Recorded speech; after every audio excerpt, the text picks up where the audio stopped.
Okay. Hello, welcome to Theatre Reviews with Paul Seven. I'm here at the Wyndhams to see Oedipus. I love going to the theatre, but while there's always the excitement of live performance, I can't deny that many evenings are transitory experiences, good at the time, but not that memorable. Then, quite rarely, a production comes along and reminds me why I fell in love with theatre, why, at its best, it's a transcendent experience. A production like Oedipus, adapted by Robert Icke from Sophocles' ancient Greek tragedy and starring Mark Strong and Leslie Manville. For 2 hours, you're not only in the presence of two great actors, you are taken out of the here and now into a story of human experience that is timeless. Keep watching for more about why this is unforgettable theatre. But first, please, like, comment and subscribe to this channel.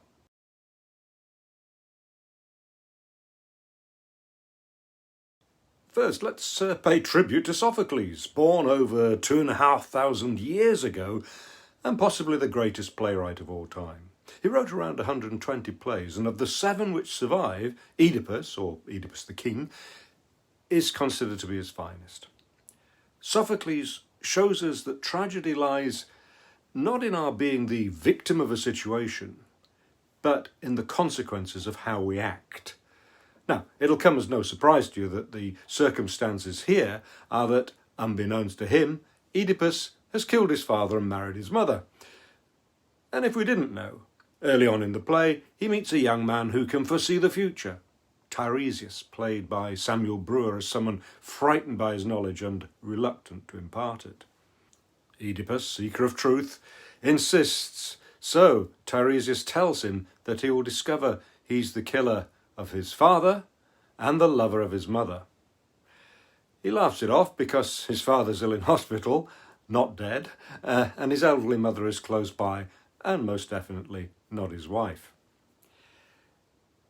In Robert Icke's interpretation, Oedipus is a modern-day politician who, Obama-like, promises to be truthful and transparent, and means it.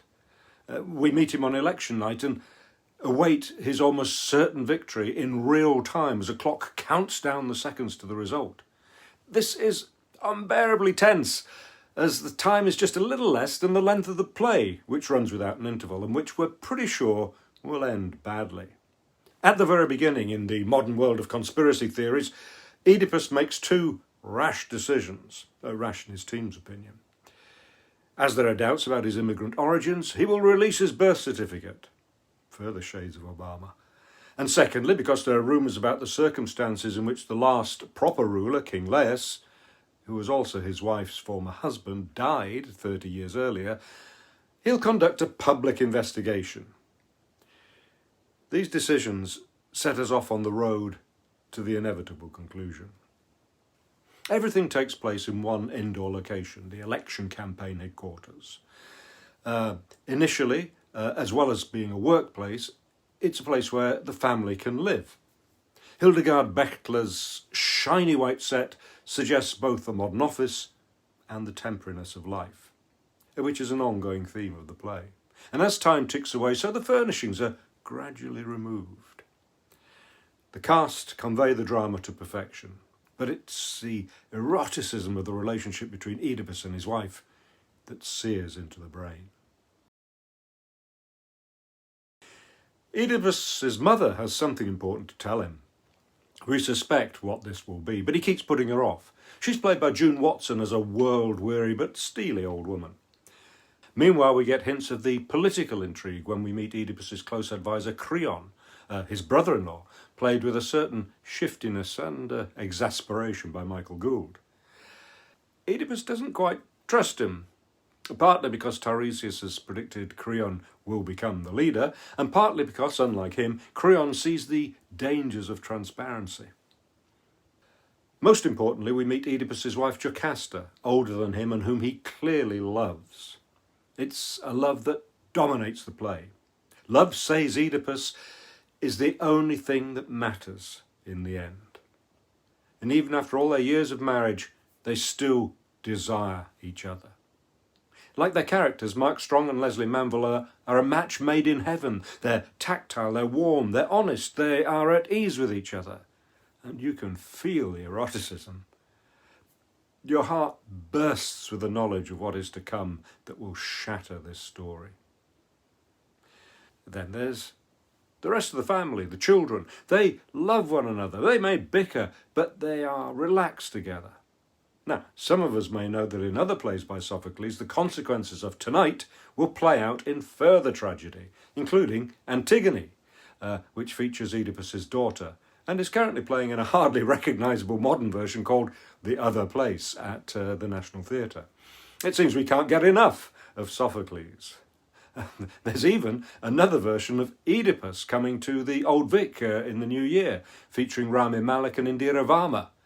I can only say they will have to do incredibly well to match Mark Strong and Lesley Manville.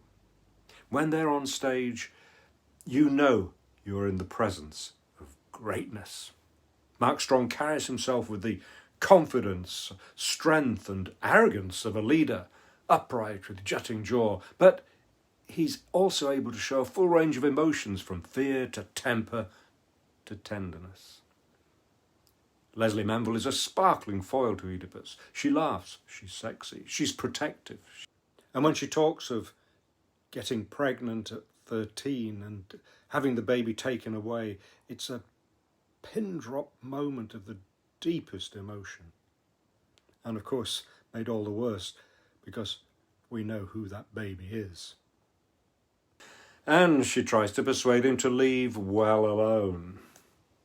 The tension is palpable as Oedipus's determination to discover and reveal the truth leads him first to connect an accident he was involved with as a young man with the death of his wife's despicable husband, King Laius, and then the much worse truth about his own origins. Yes, the coincidences are a bit much, both in Sophocles' original and Robert Icke's adaptation, no matter how much he tries to give it a modern context. But the ticking clock allows us no time to question the plot.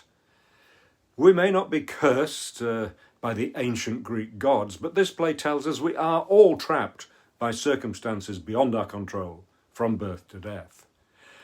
We realise that Oedipus's tragedy is not that he killed his father and married his mother, it's that his only too human quest for answers, without thought to the consequences of that knowledge, leads him to find out a shocking truth about himself. In a heartbreaking scene, we're even reminded how different it could have been if other choices had been made.